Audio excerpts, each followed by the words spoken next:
Olá pessoal, na aula de hoje nós veremos os dois últimos filos dos animais inferiores, dos animais invertebrados, moluscos e equinodermas. Afinal de contas, você sabe o que é um molusco? Você sabe o que é um equinoderma? Você seria capaz de degustar um bom molusco? Vamos dar uma olhadinha na nossa enquete.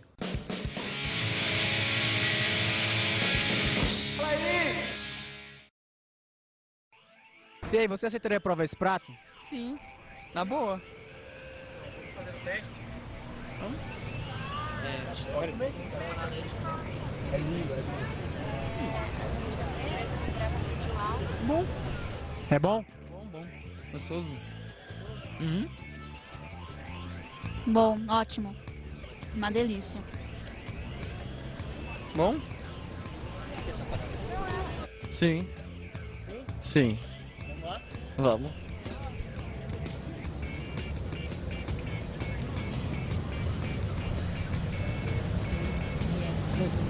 É bom? É. Bom mesmo. Muito bom? Sim. Fazer o teste? Vamos. Vamos lá, valendo.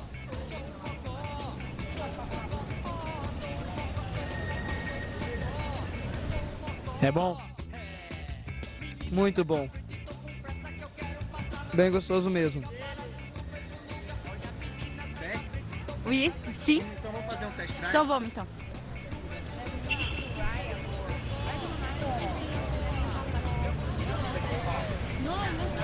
É bom?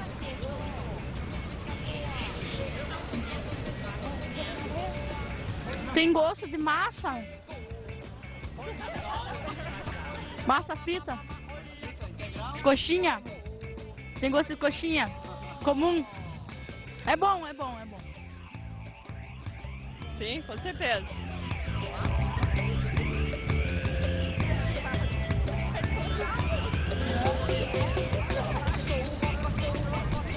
É bom? Ótimo. Gostoso. Lembra o quê? Peixe, fruto do mar mesmo. Uhum. Gostoso. Sério.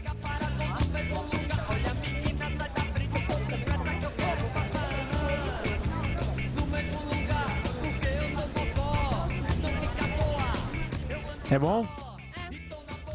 Tem peixe? Um peixe específico? Não.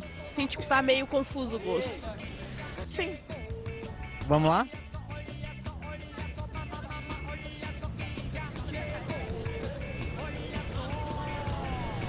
É bom?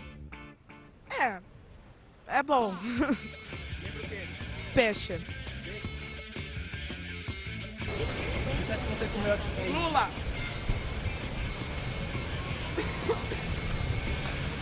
É nojento?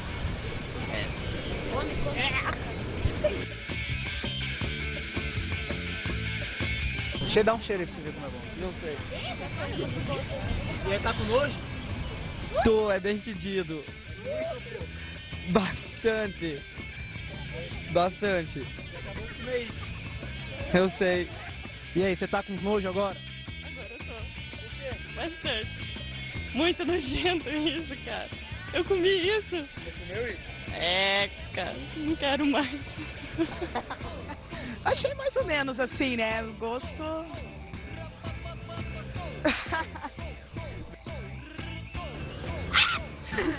Pode fazer. Dá um cheiro aí pra você ver como é cheiroso. Fedor. Tá com nojo agora? Não, um pouco. É tipo, diferença, né? Assim... Ai, meu Deus do céu, eu comi esse troço. Não. Apesar que isso é muito bom. Pois é, eu confesso para vocês que eu não comeria não. Agora, quem são os moluscos? Os moluscos são as lesmas, são os caracóis, são as lulas, os polvos, são os mexilhões. E os equinodermas quem são? Os equinodermas são as estrelas do mar, os ouriços do mar, são as serpentes do mar, os lírios do mar. É importante não acrescentar nesse grupo os cavalos marinhos, porque muitas pessoas pensam, ouriço do mar, estrela do mar, pepino do mar, bolacha do mar, cavalo marinho. Não, o cavalo marinho, galera, é um peixe, é um cordado. Então, por favor, não me cometa esse pecado biológico. Mas, enfim, você sabe por que os moluscos vêm antes dos equinodermas na escala evolutiva?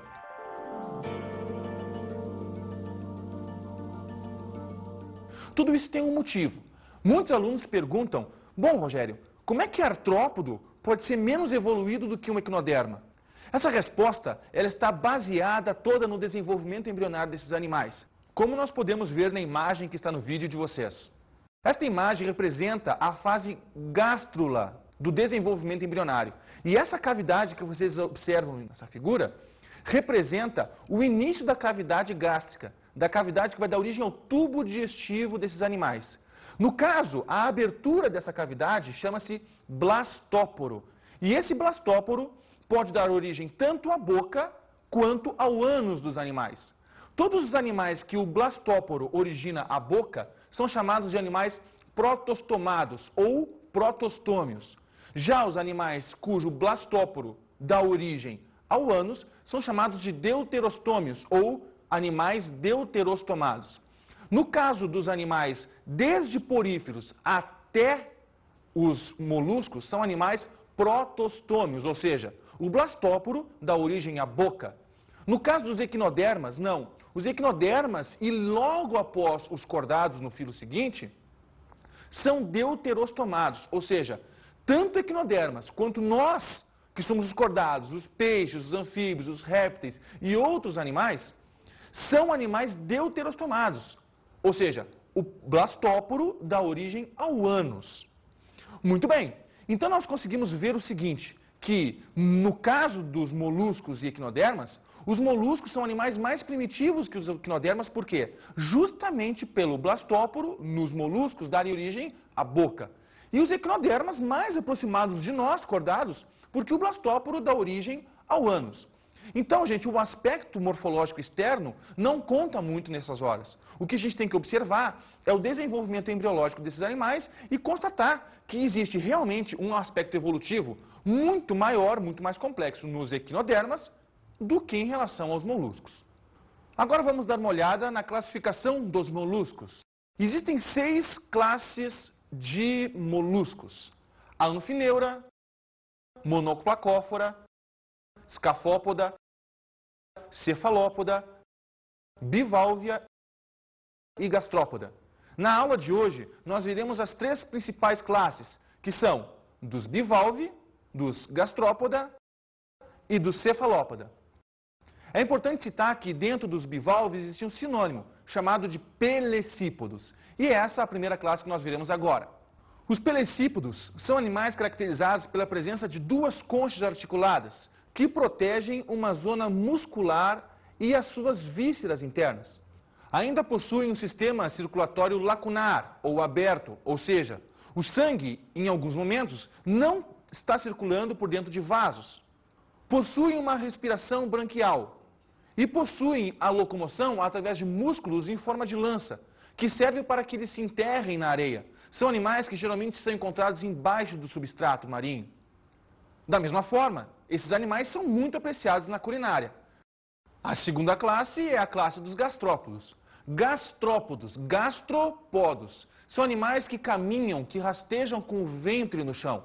E o exemplo clássico disso são os caracóis, ou o chique escargot. Muito bem. Esses animais são caracterizados por possuírem, sim, uma cefalização. Eles possuem encéfalo, possuem um pé e possuem uma massa visceral que está envolvida em uma concha superior, como nós podemos ver no desenho. Esse é um exemplo de um escargot, né? O que nós comemos é justamente a parte que está aparecendo embaixo da concha. E, gente, sinceramente, a aparência desse prato ela pode ser, para alguns, muito bonita. Agora, não me agrada em nada. No desenho seguinte, nós vemos o esquema de locomoção desses animais, que é geralmente sifonado. Então, essa estrutura que vocês veem é um órgão que é responsável por expulsar a água num sistema de propulsão, como se fosse uma propulsão a jato mesmo. Este pé largo e musculoso que vocês estão vendo embaixo é responsável não só pela locomoção, mas também pela sensação química do ambiente. Os moluscos são animais lentos e que geralmente rastejam no substrato. Ninguém vê um molusco voando por aí. E ninguém vê um molusco correndo por aí. Então, gente, é muito importante que, como vocês estão vendo na figura, as células sensoriais se baseiem na zona de contato do corpo com o ambiente que ele está situado. Então, no pé largo e musculoso nós encontramos células sensoriais, células que percebem pH, que percebem salinidade, granulosidade do solo, temperatura, e também nessas duas anteninhas que nós vemos aqui no bichinho. Muito bem, essa concha que vocês estão vendo, ela serve para proteger a massa visceral, como vocês veem na próxima figura. Então, o que nós percebemos? Que todas as vísceras, ou seja, órgãos reprodutores, sistema digestório, sistema respiratório, enfim, todos os sistemas estão envolvidos e protegidos por essa concha espiral que nós encontramos nos gastrópodos. Existe uma exceção dentro deles, que é a lesma. A lesma, ela não possui concha. Então, gente, as vísceras da lesma ficam distribuídas ao longo do seu corpo musculoso. É sempre bom lembrar que os moluscos, não molúsculos, são animais de corpo mole. E esse corpo mole tem que estar protegido, obviamente, por alguma estrutura mais resistente. No caso, a concha. Tanto os bivalves que nós vimos antes, os pelecípodos, quanto os gastrópodos, eles possuem uma concha externa e que é secretada por uma zona que nós chamamos de manto, que vocês também observam ainda neste mesmo desenho. Esse manto é uma zona epidérmica que tem a função de secretar substâncias ricas em cálcio. E esse cálcio vai se modelando ao longo do tempo. A respiração dos gastrópodos ela pode ser tanto pulmonar como branquial, dependendo da espécie, porque nós encontramos tanto gastrópodos no meio aquático, marinho ou água doce, e também encontramos gastrópodos terrestres. A circulação, a exemplo dos pelecípodos, também é lacunar. É muito importante vocês perceberem que nos gastrópodos existe um sistema digestório com uma boca que possui uma estrutura análoga aos nossos dentes, que é capaz de ralar o alimento. Nós chamamos essa estrutura de rádula e ela se localiza exatamente depois da boca, no início do tubo digestivo. Os cefalópodos é a classe mais desenvolvida dentro dos moluscos. Eles possuem estruturas fantásticas, né? E o exemplo que nós damos é lula. É polvo, são os náutilos. Gente, o nosso presidente, o Lula, ele não é um molusco, ele é um cordado. Mas enfim, o que acontece? Os cefalópodos, eles possuem uma estrutura muito mais desenvolvida. Percebam o nome, cefalópodos, pés na cabeça. Não é o piolho também que tem pés na cabeça. Mas olha só o que acontece. Eles têm um nível de cefalização muito maior do que gastrópodos e do que pelecípodos. Eles possuem um sistema circulatório fechado com o coração. Como são animais essencialmente marinhos, possuem uma respiração pulmonar. Vamos dar uma olhadinha nas figuras que nós temos aqui. Nessa figura nós temos a lula. Percebam que existe um orifício no corpo dessa lula que é um mecanismo também de locomoção. É um mecanismo de locomoção por sifão. Então, ela puxa a água e expulsa essa água com violência do seu corpo, provocando um movimento. São animais extremamente ágeis no meio aquático. Vamos ver a próxima figura. Aqui nós temos um polvo visto de baixo, onde nós temos evidenciado os seus tentáculos. Próxima figura. Este é o Nautilus, né? O Nautilus, gente, é um animal que tem a capacidade incrível de comunicação. Existem células chamadas de cromatóforos, que são células que servem para mudar a pigmentação do seu corpo, criando, inclusive, padrões de comunicação e de sociabilização desse animal. Na próxima figura, nós vemos um cefalópodo de forma esquemática. Bom, até então as pessoas que veem cefalópodos não percebem que ele tem uma concha. Por quê? Porque a concha desse animal não é uma concha externa, como os bivalves, como os gastrópodos, mas sim uma concha interna. Então existe já um princípio de crânio, um princípio de proteção craniana. Vemos ainda no desenho uma mandíbula. Essa mandíbula ela serve justamente para a trituração do alimento. São animais predadores, são animais carnívoros. Com relação à reprodução desses animais, eles são dioicos, possuem macho e fêmea. E também fazem o fenômeno da corte, ou seja, o macho ele tem que seduzir a fêmea, ele tem que convencer a fêmea de que ele tem os gametas ideais para os seus futuros filhos. Para isso também entra em ação esses cromatóforos que eu falei para vocês. Porque o padrão de abertura e fechamento desses cromatóforos acaba então comunicando a fêmea da sua virilidade, da sua fertilidade e a fêmea, em contrapartida, da sua acessibilidade ou não para a cópula. É legal a gente realçar a importância do manto. O manto, como eu falei para vocês antes, é aquela camada epidérmica que secreta substâncias ricas em cálcio. O resultado disso é a produção de madrepérola e de pérola, que são altamente valiosas no mercado. Vamos dar uma olhadinha no depoimento do nosso amigo joalheiro. Bom, para nós classificarmos quanto mais vale, por exemplo, uma pérola, nós temos que seguir 5 critérios, segundo o seu brilho, textura, tamanho, cor e formato. No caso do brilho, quanto mais intenso, mais ela pode valer. No caso da textura, quanto menos imperfeições, mais ela vale. Com relação ao tamanho, quanto maior possível. A cor, a mais rara, no caso hoje, azul. E o formato, quanto mais cilíndrico. Bom, ela é tão valorizada segundo a demanda, porque hoje em dia nós temos muita demanda e pouca fabricação, pouca produção de pérolas. Outro detalhe também, são poucos os produtores no mundo. E o terceiro seria o tempo de cultivo, que nós precisamos de 3 anos para cultivar uma pérola. Consequentemente, o seu preço fica alto. De fato as pérolas têm uma valorização comercial muito grande.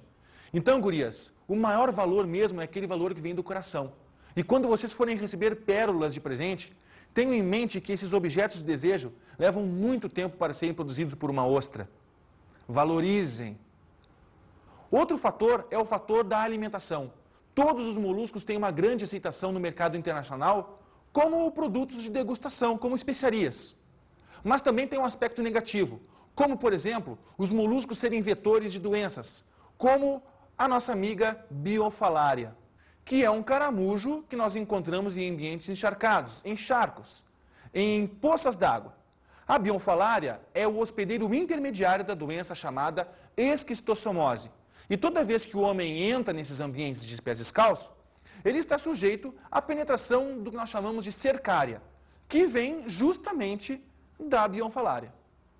Vamos agora falar sobre os equinodermas? É o último filo dos animais invertebrados. E perceba o nome, equinodermas. Equinoderma, a gente não tem nada a ver com equino, com cavalo. E muitas pessoas confundem na hora de marcar a resposta de uma questão, marcando o cavalo marinho como sendo um exemplo. Percebam, equino significa espinho, derma, pele, espinhos na pele. Exemplo, pepino do mar, bolachas do mar, estrelas do mar, serpentes do mar. E nessa confusão de nomes, domar, domar, domar, cavalo marinho, é que as pessoas acabam embarcando. Gente, isso é uma pegadinha. Muita atenção nessa hora. Os equinodermas são mais evoluídos que os moluscos justamente pela presença de um ânus originado do blastópolo, não de uma boca, como era nos moluscos. Então, gente, os equinodermas, eles possuem sistemas um pouco mais desenvolvidos do que eles. O principal deles é o que nós chamamos de sistema ambulacral. Como vocês podem ver no desenho que está aparecendo na tela de vocês, podemos perceber então o sistema ambulacral como um sistema hídrico, um sistema de canais onde a água penetra no corpo do animal, fazendo as vezes do sistema circulatório. Então, gente, o sistema ambulacral, com a entrada e a saída de água do ambiente, ele acaba facilitando as trocas gasosas, a distribuição de alimento para as células do animal, a excreção do animal, a locomoção desse animal também. Então, o que acontece? A água penetra pela placa madrepórica, ou pela placa madreporeica, que está situada na parte superior do corpo do animal, ativando as ampolas e os pés ambulacrais. Então, na medida em que a água entra, imaginem uma luva de borracha. Quando a gente assopra, existe a ativação dos dedos. Da mesma forma que a água entra nesse sistema ambulacral e ativa, então, as ampolas e os pés ambulacrais. Nessa outra imagem, nós temos evidenciado os pés ambulacrais, que, como vocês podem perceber, são muito mais sensíveis do que o corpo propriamente do bicho, também desempenhando, então, uma função tátil, de percepção do ambiente. Os equinodermas são animais que possuem já um endoesqueleto. São placas calcárias que são articuladas, proporcionando para esse animal também uma sustentação. Os equinodermas são animais de fundo do oceano, chamados de bentônicos, e desempenham uma importante função na ecologia, que é justamente a de raspar, a de limpar o fundo deste oceano, devido a sua boca ser uma boca ventral. Essa boca possui um conjunto de dentes calcários, e o nome dessa estrutura é lanterna de Aristóteles. Para todas aquelas pessoas que têm o hábito de ir à praia, de repente pode encontrar um equinoderma redondinho, que parece uma bolachinha mesmo com um desenho de estrela no centro dele. O nome desse equinoderma chama-se bolacha do mar. E o centro, bem no centro desse animal, nós encontramos essa estrutura calcária estrelar. Então, gente, essa estrelinha representa a boca, a lanterna de Aristóteles, o início do tubo digestivo desse animal. O tubo digestivo desse animal também é um tubo digestivo completo. O seu ânus fica na parte dorsal, na parte de cima do seu corpo, bem pertinho da placa madrepórica. Os equinodermas são animais aquáticos territoriais. Eles demarcam a sua área no fundo do oceano, querendo sempre aquela zona oceânica de água quente, onde haja muita produção de matéria orgânica, e aquela zona rica em nutrientes. E eles lutam para manter essa área como sendo sua. Vocês só podem observar também a beleza desses animais nas imagens que vocês estão tendo na tela. Vejam que existe uma diversidade de cores e formas muito grande das estrelas do mar. Próxima figura, nós vemos outros dois tipos de estrelas. Aí nós temos um lírio do mar. Percebam que a beleza desses animais, a diversidade de formas, faz com que eles sejam, infelizmente, muito predados pelo homem. A importância ecológica dos equinodermas está na presença deles em recifes de corais, agindo como um dos elementos dessa cadeia alimentar. São animais, como eu falei para vocês, detritívoros. E tem importância também na limpeza do fundo do oceano. É muito melhor tu ver um equinoderma no fundo do mar do que tu ver um equinoderma na mesa de centro de nossa sala. Gente, muito cuidado. Se vocês quiserem apreciar realmente a natureza, façam um curso de mergulho. Deem uma boa olhada nesses animais no seu ambiente natural. Afinal de contas, você não gostaria de estar em cima de uma gaiola. Concorda comigo? Agora vamos para as nossas dicas de estudo.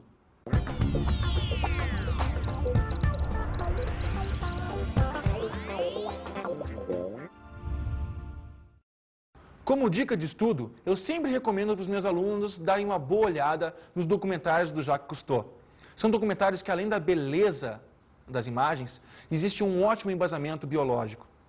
Gente, bons estudos!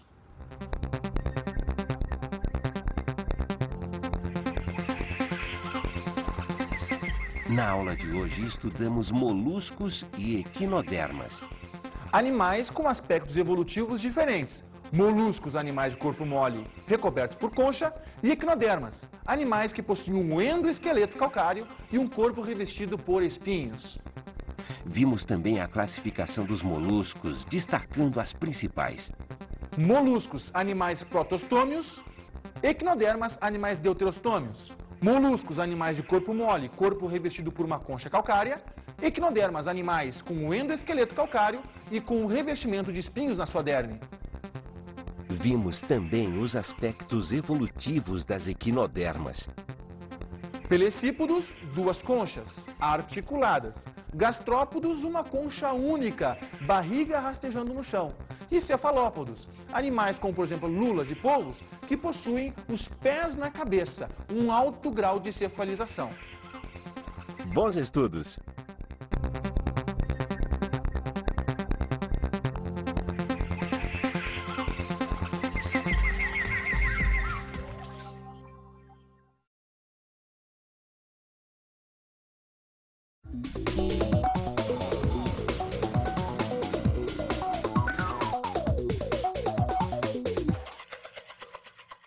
Bom, os moluscos eles possuem uma importância muito grande para o homem, né? Na alimentação, na fabricação de adornos para moda, na fabricação das joias, né? Enfim, é importante realçar esse aspecto dos moluscos, né?